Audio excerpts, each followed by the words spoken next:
September 28th, 1998. This was the release of Pokemon Red and Blue version in the United States. Now, my exposure to Pokemon was not through the game, but through the anime, which aired on Kids WB, and I was clearly taken by it completely, in all facets. It changed my life. And it was later on when I found out there was a game, which is in retrospect really funny because I knew about the anime, the card game, the Lunchables, but the game when I found out about that from a classmate, it made me want to get a Game Boy Color to be able to play it.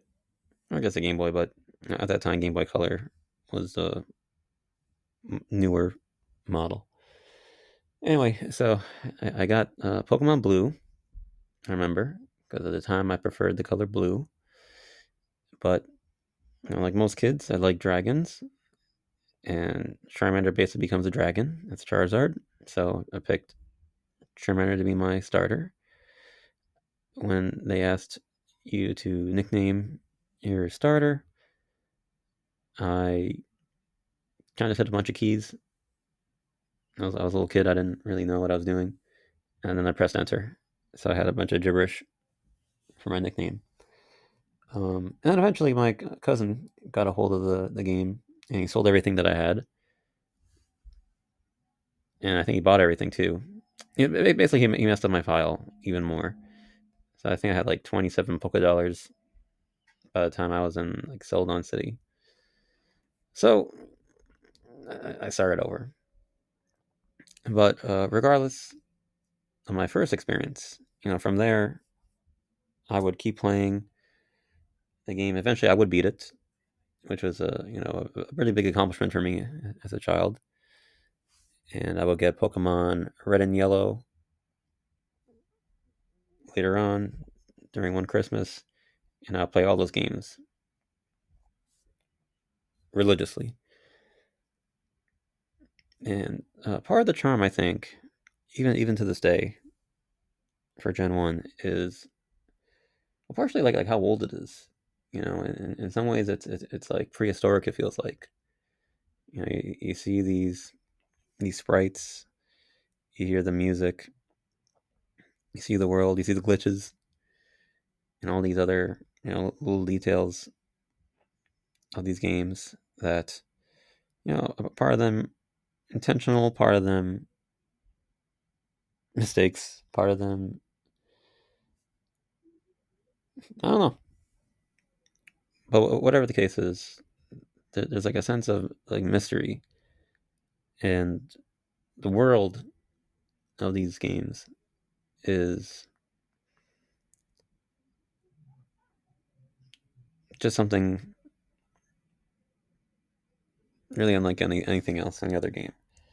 Because although there are other games, of course, with great world building and um, you know better graphics and less buggy things like that, um, almost everything about these games has been deconstructed, analyzed, overanalyzed, talked about ad nauseum by some content creator, someone out there, and it's it almost begs the question: why these games? Why are these games last so long? Why are they so beloved to this day? I mean, people are even still playing competitive Gen One Pokemon, and this is before there are EVs, before there are abilities, items, and before even most of the Pokemon are even usable. Like there's it's so limited in so many ways, and yet there's something about it that's just so mystifying. I don't know. And if you're like me, you watch all these videos from your J Rose, from Digital Gaming, uh, BKC, Jimothy Cool, Scott's Thoughts, just to name a few people that make Pokemon content. Oh, False Swipe Gaming.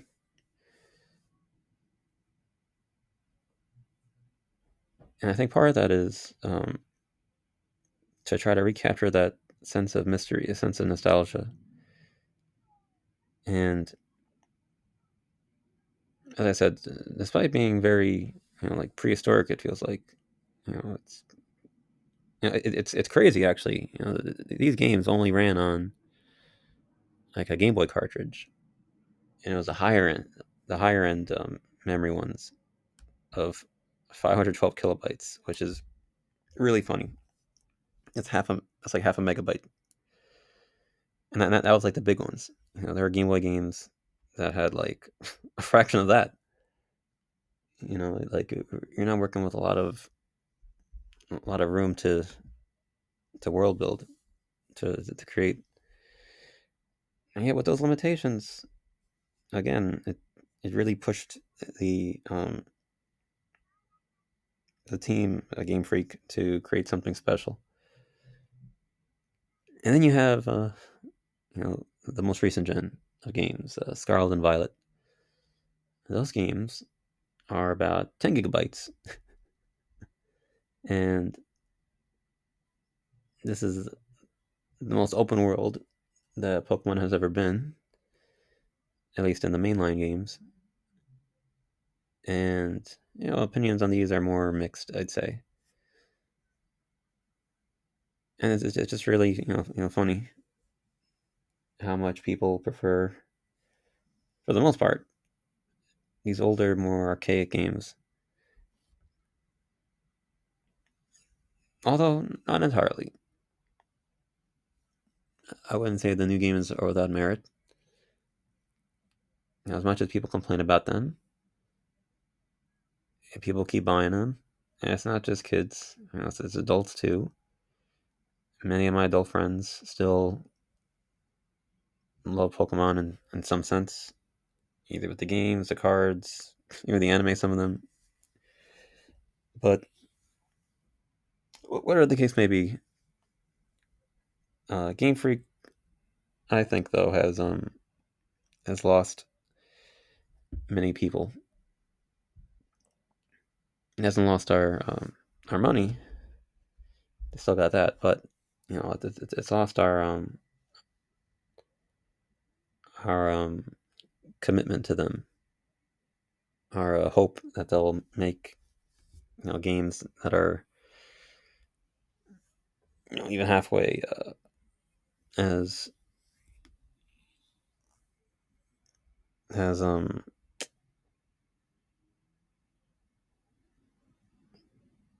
as much a labor of love as the old titles.